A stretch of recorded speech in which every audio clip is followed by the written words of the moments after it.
वर्नारव channel पर आप सबका स्वागत है। बच्चों, जैसा कि आप जानते ही होंगे कि प्रयोग के आधार पर क्रिया को 3 भागों में बांटा गया है: कर्तरी प्रयोग, कर्मणी प्रयोग और भावे प्रयोग। पिछले वीडियो में हम लोगों ने कर्तरी प्रयोग के बारे में चर्चा की थी और आज हम लोग बात करेंगे कर्मणी प्रयोग के बारे में। तो चलिए आरंभ करते हैं।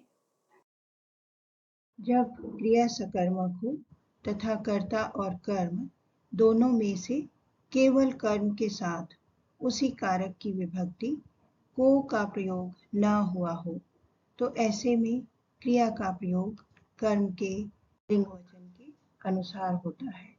जैसे माली ने मोमबत्ती जलाई। माली यहाँ पुल्लिंग है, एक वचन है और कर्ता है, लेकिन कर्म जो है ये मोमबत्ती है, एक वचन और स्त्रीलिंग है। इसी के अनुसार क्रिया लगी है जलाई। क्योंकि कर्ता के साथ ने लगा है और कर्म के साथ उसकी विभक्ति को नहीं लगी है, इसलिए यहाँ क्रिया लगी जलाई, मोमबत्ती यानी कर्म के अनुसार। इसी प्रकार पिताजी ने खीर खाई।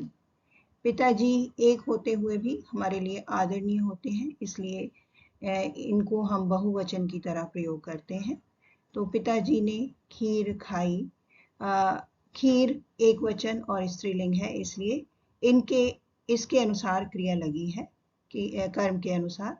पिताजी के अनुसार क्रिया का प्रयोग यहाँ नहीं हुआ है। यहाँ मैं ये भी स्पष्ट कर दूं कि कर्म क्या होता है। बच्चों, जिस वस्तु या व्यक्ति पर क्रिया का प्रभाव पड़ता है उसे ही कर्म कहा जाता है।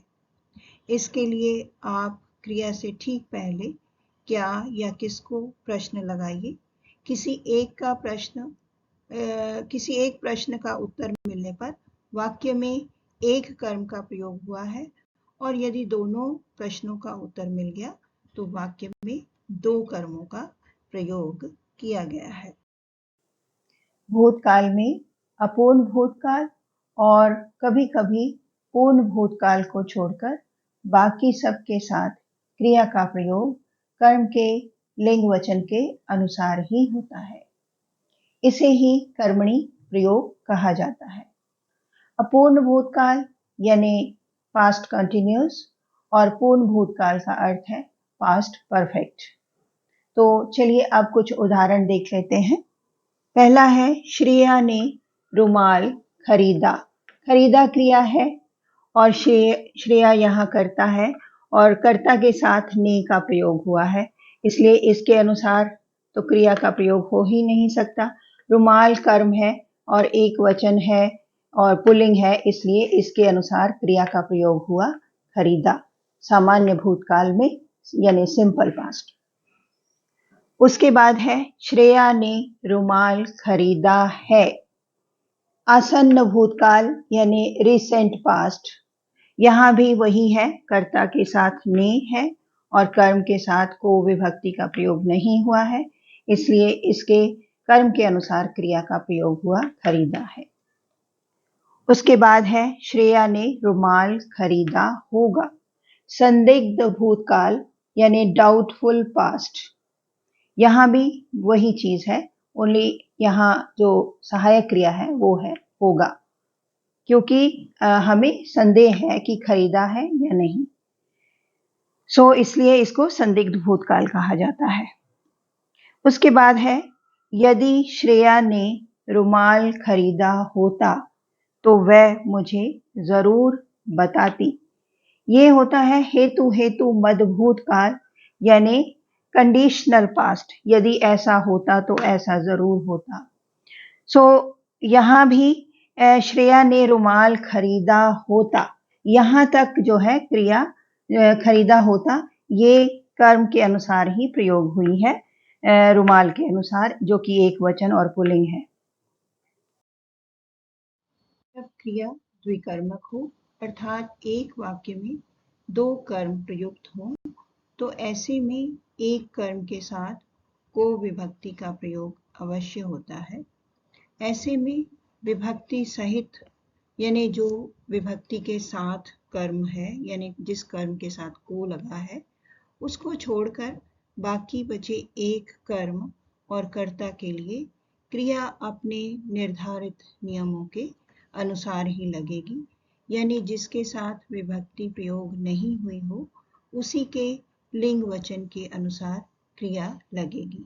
जैसे गीता ने रोहन को खिलौने दिए। इस वाक्य में रोहन और खिलौने कर्म है, लेकिन रोहन के साथ को का प्रयोग हुआ है और इधर गीता के साथ ने का प्रयोग हुआ है, तो बाकी बच गया एक कर्म खिलौने।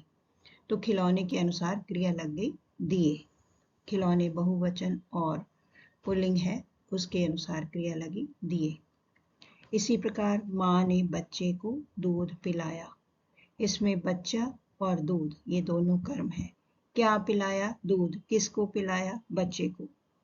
तो एक के साथ को विभक्ति का प्रयोग हुआ है और दूध के साथ विभक्ति का प्रयोग नहीं हुआ है, इसलिए क्रिया इसी के अनुसार लगी। तो ये हो गया कर्मणी प्रयोग।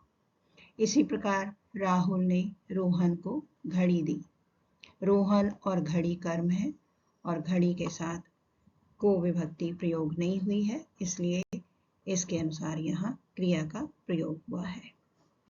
तो बच्चों, अंततः हम लोग इस निष्कर्ष पर पहुंचते हैं कि कर्ता और कर्म में से यदि कर्म के साथ उसकी विभक्ति को का प्रयोग नहीं हुआ हो तो क्रिया का प्रयोग कर्म के लिंग वचन के अनुसार ही होता है। इसे ही कर्मणी प्रयोग कहा जाता है। तो मैं अब उम्मीद कर सकती हूँ कि आप लोगों को कर्मणी प्रयोग अच्छी तरह समझ में आ गया होगा। बहुत सारी शुभकामनाओं के साथ धन्यवाद। जय हिंद।